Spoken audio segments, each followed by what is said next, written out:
Terima kasih Bapa, dalam Tuhan Yesus yang siap sama-sama katakan amin. Tepuk tangan yang meriah bagi Tuhan Yesus. Please sit down. Welcome home GBI Pelita. Shalom. Ya, nice meet you all. Please join with our social media. Silakan bergabung dengan sosial media gereja, sosial media Bapak Gembala, terlebih YouTube. Don't forget subscribe, like, share, and comment. Nah saudara, hari ini kita diberkati dengan firman Tuhan dengan tema sukacita Natal di tengah penderitaan.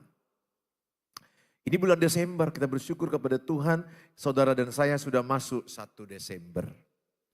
Ya, saudara, nggak terasa sudah kita lewati 11 bulan.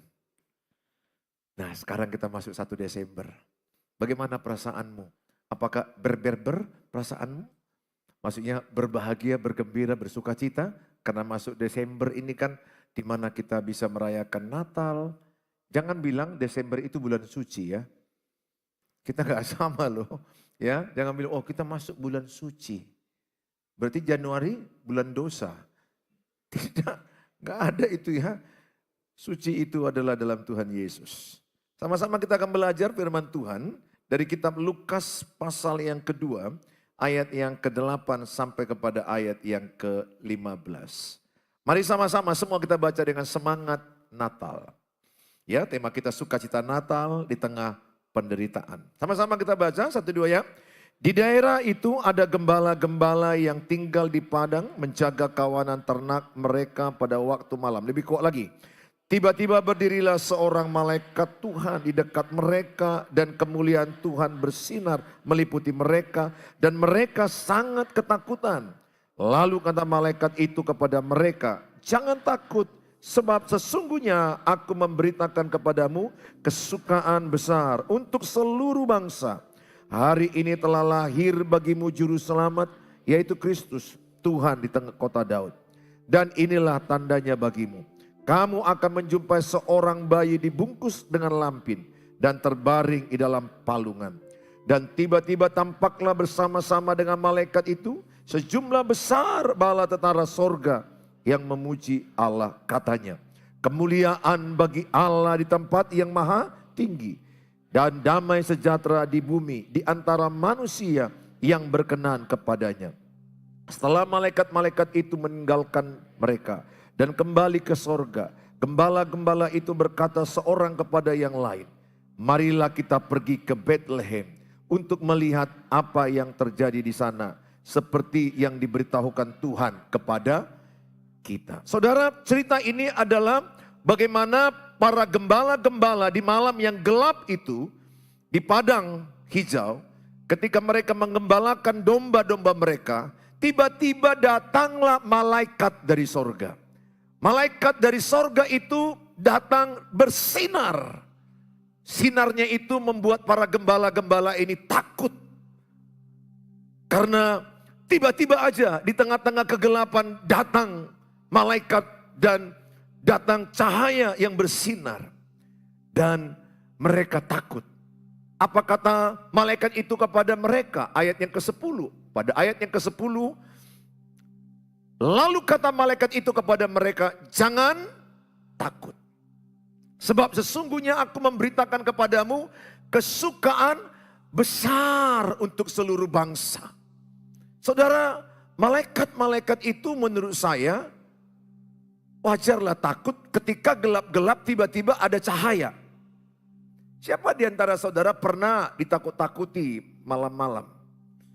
Masa kecil pasti pernah ya, tiba-tiba dimatikan lampu, tiba-tiba ada orang seperti kuntilanak, seperti pocong. Ada loh kalau kami dulu itu pakai sarung, matanya dikecil-kecilkan, nah tiba-tiba masa-masa kecil itu ada cerita membuat kita takut. Ya namanya gelap-gelap, takut sekali. Nah saya wajar ya, mereka itu takut. Secara manusia mereka takut ketika masa, ini siapa? Tapi Tuhan bicara kepada mereka, jangan takut. Bilang sebelahnya, jangan takut. Ya, jangan takut apapun masalahmu, apapun persoalanmu 2025. Jangan takut. Kita nggak terasa kita akan masuk 2025. Yesus berkata, jangan takut. Sebanyak 365 kali Tuhan Yesus berkata di Alkitab, jangan takut. 1 tahun itu 365 hari. Artinya tiap hari Tuhan berkata, jangan takut, jangan takut, jangan takut. Apapun yang kita hadapi, jangan takut. Nah saudara, berita yang disampaikan oleh malaikat dari sorga itu adalah berita kesukaan besar. Dan mereka disampaikan oleh malaikat bahwa telah lahir bagimu, ayat 11. Ayat 11 sama-sama kita baca. Maka dikatakan pada ayat 11, next, sama-sama ayat 11, 1, 2 ya. Hari ini telah lahir bagimu Juru Selamat, yaitu Kristus Tuhan di kota Daud. Hari ini telah lahir bagimu. Siapa telah lahir? Juru Selamat. Katakan, Juru Selamat telah lahir. Ingat ya, bukan Guru Selamat, Juru Selamat. Apa beda juru masak dengan guru masak? Apa beda? Juru masak dengan guru masak. Kalau guru masak, ahli teori. Gini itu masak. Masak itu begini, begini. Teorinya begini, begini. Tata boga. Guru masak. Juru masak, ahli masak. Ya. Bukan guru selamat, juru selamat. Kalau guru selamat, dia ahli teori. Supaya selamat begini, begini, begini. Ini juru selamat. Artinya kalau engkau mau selamat, belajarlah kepada juru selamat. Siapakah juru selamat? Yesus. Yesus telah lahir sebagai juru selamat di Bethlehem, di kota Daud. Gembala-gembala itu ayat 15. Gembala-gembala itu meresponinya dengan apa? Marilah kita pergi sekarang ke Bethlehem. Marilah kita pergi ke Bethlehem untuk melihat apa yang terjadi di sana. Seperti yang diberitahukan Tuhan kepada kita. Seperti yang diberitahukan oleh malaikat kepada kita. Maka gembala-gembala itu meresponinya dengan cepat. Dengan semangat. Mereka mau jumpa dengan Tuhan Yesus di Bethlehem. Di kandang domba, di palungan mereka jumpa bayi mungil di palungan, dibungkus kain lampin. Di situ ada Yusuf, di situ ada Maria. Bahkan mereka bilang kepada Maria dan mereka bilang kepada Yusuf, malaikat dari sorga udah sampaikan ke kami di padang hijau, di malam yang gelap telah lahir juru selamat dunia di Bethlehem, di kota Daud. Bethlehem itu di Palestina. Perbatasan dengan Yerusalem 10 kilometer saja. Saya sudah ke sana tempat kelahiran Yesus yang ditunjuk secara sejarah. Mereka berjumpa dengan Yesus bayi mungil itu. Poin penting bagi kita dalam meresponi panggilan Tuhan adalah supaya setiap kita adalah menjadi orang-orang jangan menunda-nunda panggilan Tuhan. Ketika Tuhan bicara kepada malaikat itu, telah lahir bagimu juru selamat dunia di Bethlehem, kota Daud. Mereka segera. Mereka tidak menunda-nunda. Ingat, jangan menunda-nunda bertobat. Jangan menunda-nunda untuk datang kepada Yesus. Yang paling penting di dalam Tuhan adalah mengalami perjumpaan dengan Tuhan. Mereka tidak menunda. Mereka tidak bilang sama malaikat itu, gelap, takut, nanti, sibuk. Tidak. Mereka bilang apa?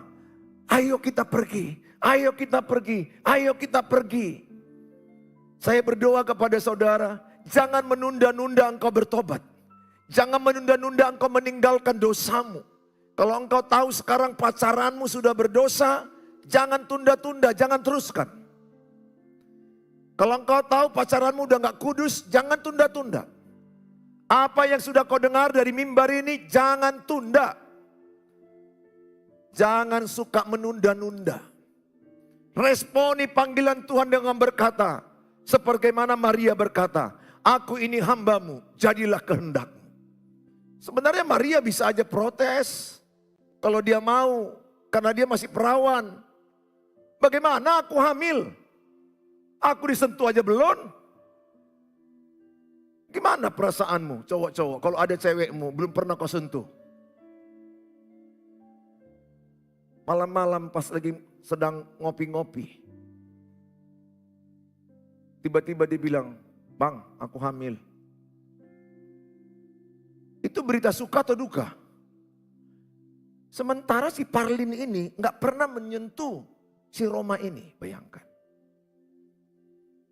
Roma tiba-tiba bilang, bang Parlin aku hamil. Kurasa gelas yang dipegang itu, apa? Hamil bang, hamil. Swear, peganglah. Parlin pasti berpikir, gua sentuh aja tidak. Gimana kau bisa hamil? Itu Maria gak gampang loh mentalnya. Gak gampang. Karena hamil waktu itu di luar nikah, dirajam. Waktu itu mereka berisiko berat. Tantangan mereka itu gak gampang. Tapi Maria dalam ketidakmengertiannya, ayat 19 Lukas 2. Banyak cerita disimpan oleh Maria, gak mengerti dia semuanya. Sama-sama kita baca. Tetapi Maria menyimpan segala perkara itu di dalam hatinya. Dan merenungkannya. Maria semua gak understand. Gak mengerti dia semua cerita itu. Gimana? Aku masih gadis, masih perawan, masih virgin. Kok aku hamil? Yusuf tunanganku gak pernah sentuh aku. Yusuf itu hebat loh. Dia berjanji tidak menyentuh Maria sampai kelahiran Yesus.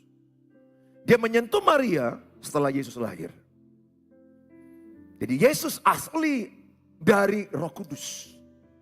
Adik-adik Yesus dari kandungan Maria itu dari persetubuhan dengan Yusuf. Dari daging. Nah saudara, banyak cerita hidupmu kau gak paham. Ada kalanya cerita hidupmu itu hanya kau simpan di hatimu. Kau hanya serahkan ke Tuhan. Dan gak perlu engkau harus paham semua cerita hidupmu. Ini, ayat ini sangat bagus. Gak perlu engkau harus mengerti semua cerita hidupmu. Jujur aja, saya pendeta, saya hamba Tuhan, banyak kurasa aku gak mengerti cerita hidupku. Ketika satu masalah yang berat kualami, saya pernah berpikir kenapa ya kualami?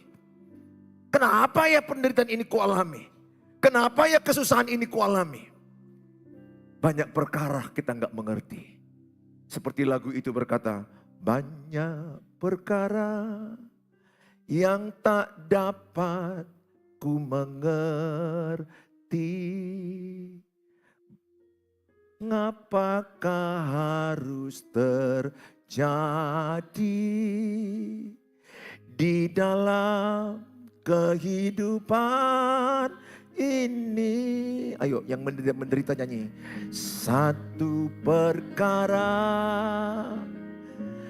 yang ku simpan dalam hati, tiada satu pun yang terjadi tanpa Allah peduli. Allah mengerti. Allah mengerti. Allah peduli segala soalan yang kita hadapi. Tak akan pernah dibiarkannya ku bergumul sendiri, sebab Allah mengerti. Tiba-tiba pacarmu, katakanlah si Ramses, memutuskanmu. Gak ada sebab, gak ada salahmu. Ada loh cowok yang tega kayak gitu. Sakitnya bukan main. diputuskan tanpa alasan, sangat sakit. Betul? Sangat sakit. Kau nggak ada salah, nggak ada kau sakiti dia. Kau pikir-pikirkan sebulan ini apa salahku? Kau tarik 6 bulan terakhir, apa salahku? Tiba-tiba kau diputuskan si Ramces, tukang ngences itu. Kau cukup nyanyi, banyak perkara. Jadi nggak usah kau sesali semua. Kenapa bapak mamaku bercerai? Siapa yang mengerti itu, betul nggak? Kenapa aku lahir dari keluarga broken? Papa mama cerai. Kenapa mamaku meninggalkan kami? Kenapa papaku meninggalkan kami? Kenapa aku lahir tubuhku kurang sempurna? Kenapa aku seperti ini? Stop. Jangan tanya itu lagi. Nggak perlu engkau menjadi orang yang mengerti semuanya. Kita ini terbatas. Mau pendeta, mau profesor. Banyak hal kita nggak mengerti. Ketika bapakku meninggal umur 50 tahun. Kenapa bapakku yang meninggal? Kenapa nggak Opung Sidapot yang 80 ini meninggal? Opung Sidapot udah 80 tahun nggak meninggal. Bapakku 50 meninggal. Kita nggak ngerti kenapa harus bapakku, kenapa nggak bapak dia. Kita nggak bisa protes. Banyak hal kita nggak mengerti di hidup ini. Yakobus 4 ayat 14 dikatakan, tidak seorang pun tahu apa yang terjadi hari esok. Hidup ini sebentar uap, sebentar ada lalu lenyap. Yakobus 4 ayat 14. Tidak seorang pun yang tahu. Ganti ayat 14. Sedang kamu tidak tahu apa yang akan terjadi besok. Maksudnya apa? Tomorrow is mystery. Today is gift. Yesterday is history. Tomorrow misteri. Ingat, siapa jodohmu pun misteri. Bahkan sorry yang pacaran-pacaran, belum tentu itu suamimu. Unang kubira mangotaki ho. Begi jam itu. Seperti yang langsung, kau suamiku. Masa kau foto-foto sama cewek-cewek lain. Sini aja kau, pegang sini. Belum tentu. Yang udah pacaran 7 tahun aja belum tentu. Tiba-tiba ada datang orang, baru datang setahun dalam hidupmu menikah kau sama dia. Nggak usah terlalu langsung posesif. Langsung merasa mau memiliki dia. Dengar baik. Tomorrow is mystery. Today is gift. Anugerah. Kalau engkau masih hidup hari ini, itu adalah kasih karunia. Nikmatilah. Walaupun banyak penderitaanmu, nikmatilah. Saya belajar menikmati penderitaan. Itu anak Tuhan Yesus. Anak Tuhan Yesus bukan hanya menikmati kebahagiaan. Penderitaan pun dinikmati. Pil pahit itu obat. Telan. Pahit cerita hidupmu. Telan. Dalam Yesus jadi manis. Allah turut bekerja.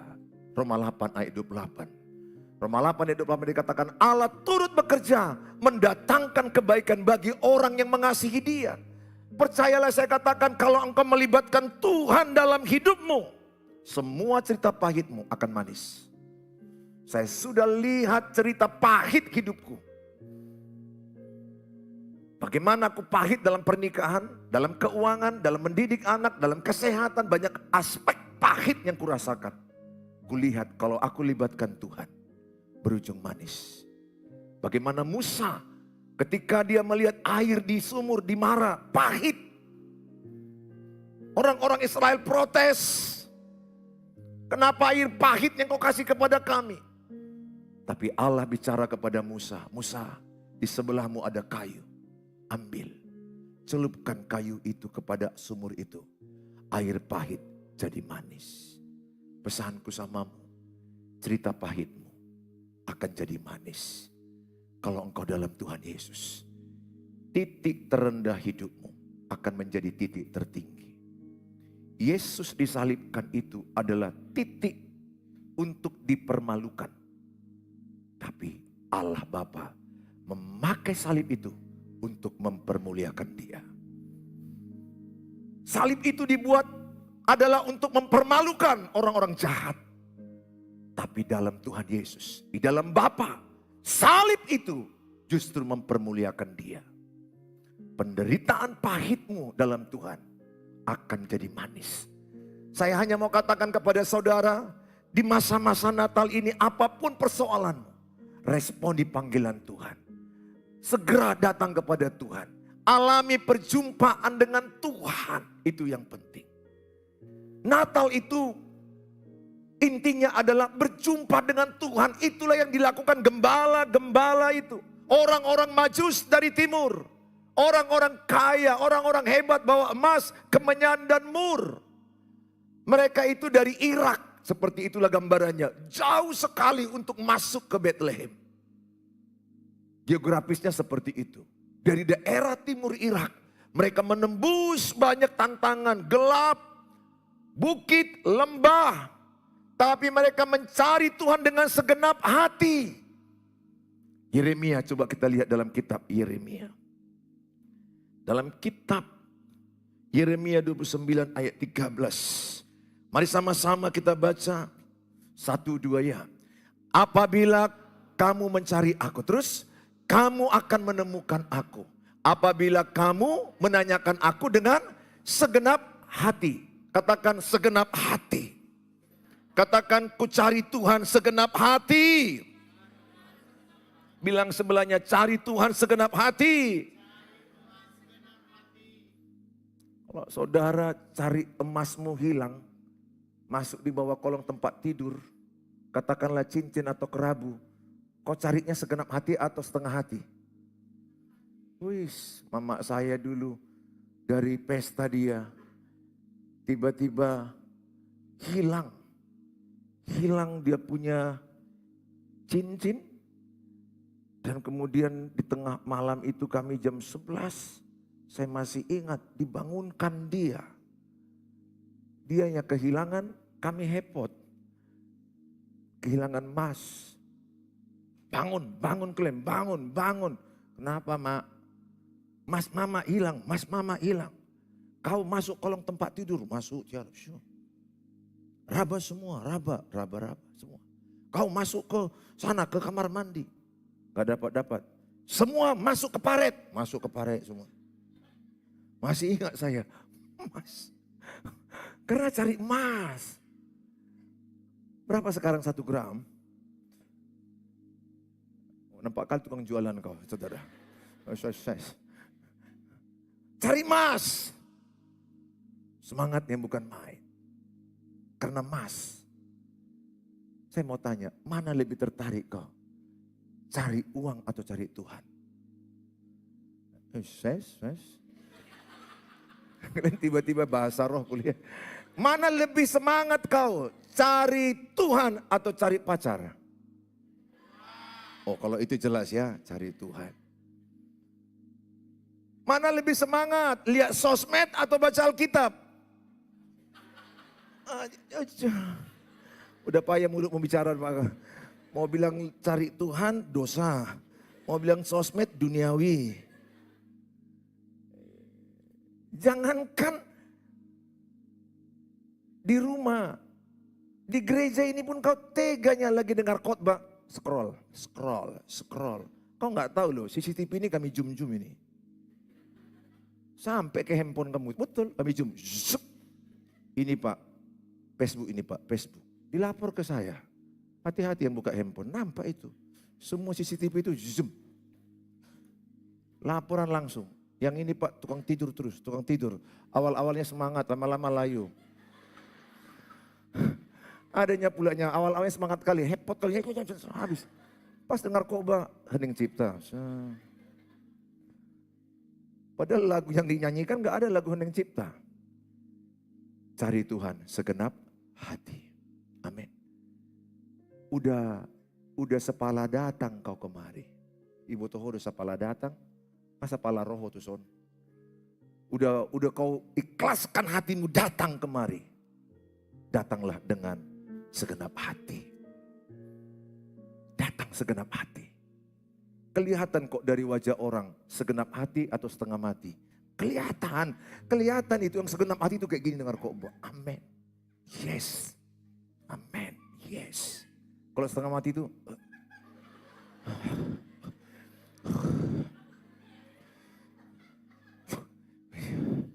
setengah mati dia.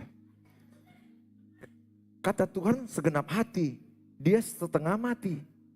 Dia berdoa, kalau bisa cepatlah lalukan cawan ini daripadaku. Udah kayak itu doa Yesus di Taman Getsemani.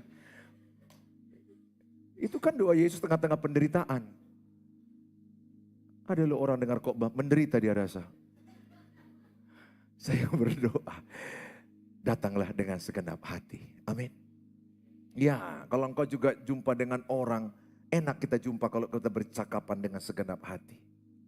Ya, tapi kalau kita jumpa dengan seseorang, kalau kita cakap sama dia, matanya ke sana, matanya ke sini, matanya ke sini. Oh Tuhan, kusir merek panas lah kau guys.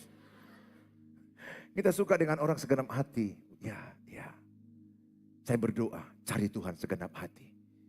Tidak karena lamanya khotbah ini.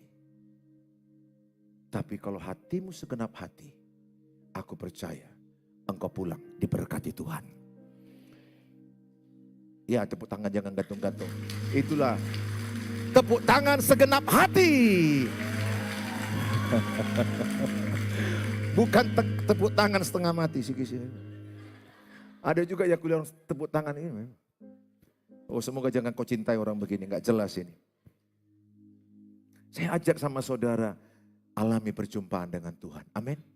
Itulah Natal. Natal itu mengalami perjumpaan dengan Tuhan. Mereka berjumpa dengan Yesus di palungan yang dibungkus dengan kain lampin. Mereka bersuka cita, mereka berjumpa. Mereka pulang, mereka bersuka cita memuji Allah. Mereka beria-ria, mereka bergembira. Mereka memberitakan kelahiran Yesus. Ayat 20 bang. Lukas 2 ayat 20. Lihat. Setelah mereka datang dan berjumpa dengan Yesus, mereka pulang. Dikatakan sama-sama, maka kembalilah gembala-gembala itu sambil memuji dan memuliakan Allah. Karena segala sesuatu yang mereka dengar dan mereka lihat semuanya sesuai dengan apa yang telah dikatakan kepada mereka. Apa yang dikatakan malaikat kepada gembala dengan fakta mereka lihat sama. Ada Yesus di kain lampin. Juru selamat telah lahir di kota Daud, Bethlehem. Mereka pulang dari Bethlehem, mereka semangat, mereka memuji Tuhan. Tanda-tanda orang yang berjumpa Tuhan, semangat dan sukacita. Aku berdoa, hidupmu punya ciri-ciri 2S. Semangat, sukacita.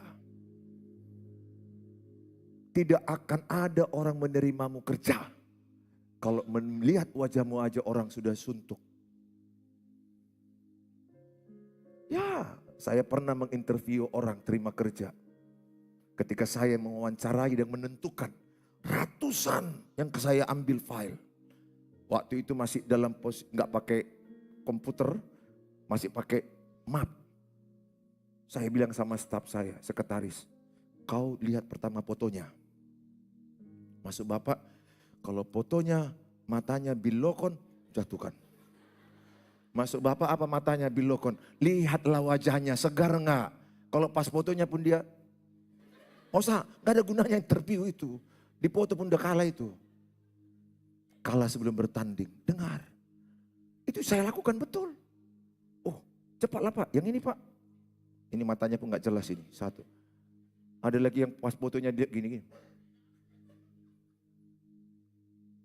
Dengar baik, kalau kau punya Tuhan Yesus, engkau orang paling semangat dalam dunia ini. Dan kalau engkau punya Tuhan Yesus, engkau paling sukacita dalam dunia ini. Apapun masalahmu, Amsal 18 ayat 14. Selagi ada semangat, semua penderitaan bisa kau hadapi. Coba dibuka bang, Amsal 18 ayat 14. Sama-sama kita baca supaya semangat. 1, 2 ya. Orang yang bersemangat dapat menanggung penderitaannya. Tetapi siapa akan memulihkan semangat yang patah? Apapun masalahmu, kalau ada semangatmu, semua bisa kau lewati. Tapi kalau patah semangatmu, habislah hidupmu. Titik kekalahan seseorang adalah semangatnya patah.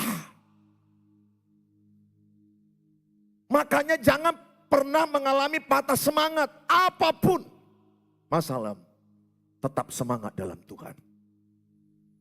Kadang-kadang situasi hidup membuat kita patah semangat. Makanya Tuhan bilang jangan hidup oleh perasaan. Roma 1 ayat 17, orang benar hidup oleh iman, bukan oleh perasaan. Roma 1 ayat 17. Kalau engkau hidup dengan perasaan, habis hidupmu. Orang benar akan hidup oleh iman. Iman itu yang membuat engkau punya pengharapan. Sesuatu yang belum terjadi kau imani akan terjadi. Tapi kalau orang hidup oleh perasaan, maka dia akan mudah drop, mudah akan jatuh, mudah akan kalah. Maka tidak ada di Alkitab berkata hidup dengan perasaan. Kalau saya hidup dengan perasaan, udah gak khotbah aku di sini. Dan kalau aku hidup dengan perasaan, khotbah ini pun gak semangat. Kenapa? Karena ada di antara saudara, hiduplah dengan semangat, langsung nguap dia. Kan bisa mengatakan semangatku. Tapi aku tidak mau hidup dengan perasaanku. Dengar anak gadis. Jangan sikit-sikit kau baper. Terbawa perasaan. Oh salah. Kalaupun kau sedih karena orang memutuskan cintamu. Udahlah. Imanlah. Kalau dia memutuskan engkau cukup dengan iman. Berarti bukan dia yang terbaik bagimu. Berarti ada orang yang terbaik yang Tuhan sediakan bagimu. Gak perlu kau berduka 3 bulan. Gak perlu kau puasa makan selama 3 hari. Sakit kau nanti. Lihatlah udah kurus kau. Kasihan. Gak usah. Ingat anakku ya. Kalau ada cowok yang memutuskan engkau, ingat kata bapakmu ini. Berarti bukan dari Tuhan. Kalau ada cowok yang bilang samamu, dengan sok-soknya itu, putus kita. Langsung jawab, kau bukan dari Tuhan. Go out.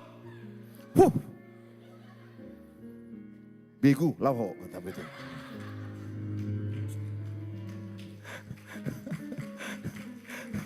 Enggak perlulah engkau ketika ada cowok yang memutuskan kau langsung.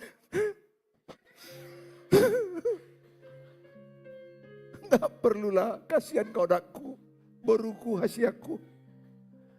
Jangan kau dimain-mainkan perasaan. Kalau dia memutuskanmu, karena Tuhan tahu dia bukan terbaik bagimu.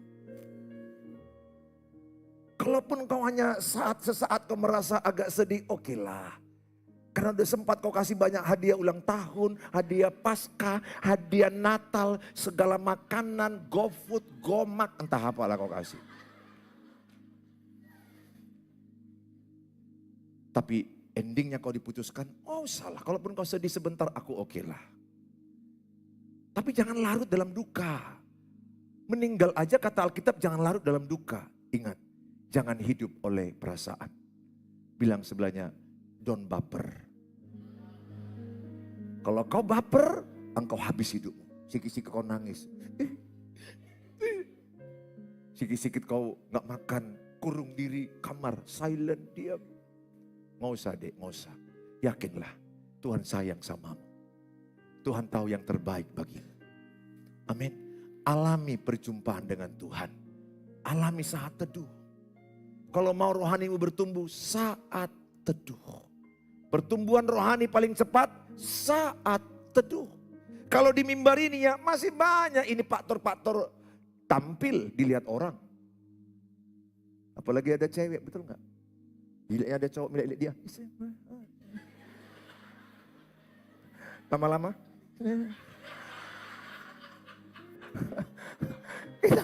Kita nggak tahu, betul nggak saudara? Namanya lah cewek, semakin dilihat-lihat makin gini-gini. Ada aku lihat kayak gitu. Di sini enggak, yang baik-baik ini. Di sini dilihat dia tetap dia melihat Tuhan. Makin kau lihat dia makin lihat Tuhan. Dalam hatinya, oh Tuhan kau yang bertindak, oh Tuhan kau yang bertindak. Saya hanya katakan kepada saudara, Tuhan lihat hatimu. Amin. Saya rindu engkau mengalami perjumpaan dengan Tuhan. Yang berikutnya ayat 10, Lukas 2 ayat 10. Di Lukas 2 ayat 10 ini, ayat ini menekankan kepada gembala-gembala. Dikatakan, jangan takut sebab sesungguhnya aku memberitakan kepadamu apa? Kesukaan besar. Jadi Natal itu adalah kesukaan besar. Makanya ada lagu, kesukaan besar bagi dunia. Maka orang yang merayakan Natal ada sukacita. Apa arti Natal? Kelahiran Kristus. Kalau lahir Kristus di hatimu, semangatmu paling baik. Aku gak percaya kau punya Kristus kalau kau loyo. Kalau kau loyo, gak jelas. Aku gak percaya. Orang yang punya Kristus, orang yang paling semangat di dunia ini. Orang yang punya Kristus, orang yang paling bersuka cita. Ingat, Natal kelahiran Kristus adalah berita kesukaan besar. Sukacita besar. Maka para gembala itu beria-ria, bernyanyi, memuliakan Tuhan. Oh, haleluya. Kenapa? Kelahirnya Yesus ke berita kesukaan besar. Pesanku samamu anak-anakku, Bapak Ibu yang saya kasihi. Apapun masalahmu, tetaplah bersemangat dan bersukacita. Filipi 4 ayat 4. Filipi 4 ayat 4. Mari sama-sama kita baca 1-2 ya.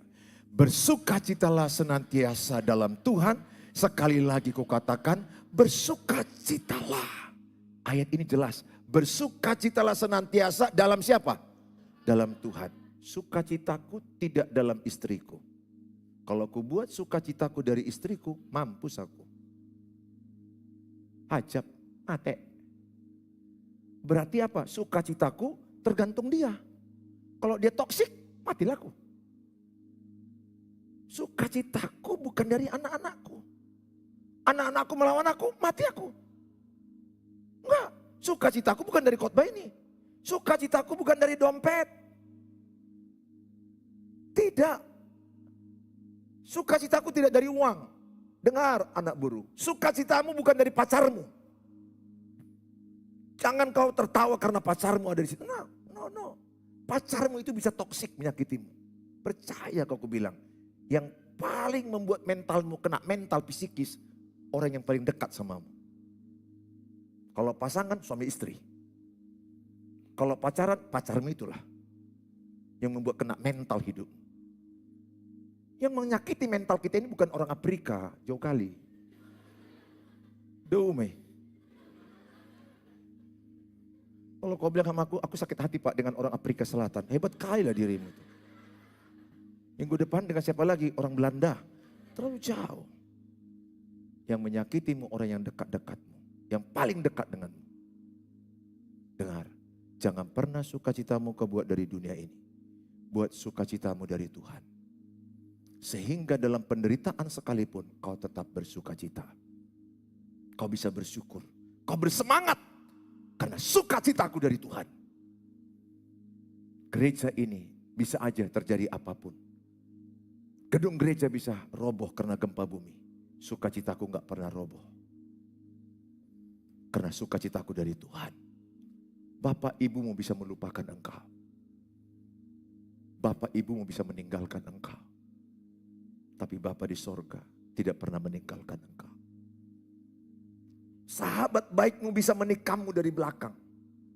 Tapi Bapa di sorga menjaga dan melindungi engkau. Jangan pernah buat sukacitamu dari siapapun. Makanya saya bilang saya paling senang punya Yesus.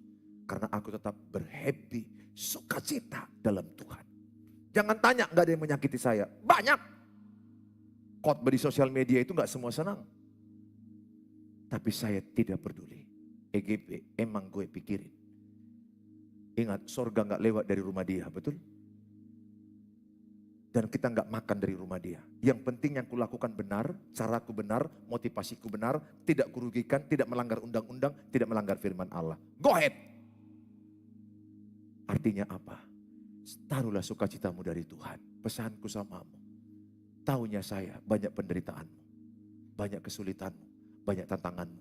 Biarlah Natal Desember 2024 engkau bersukacita oleh karena Kristus telah lahir di hati kita. Tepuk tangan bagi Tuhan Yesus. Mari kita datang kepada Yesus.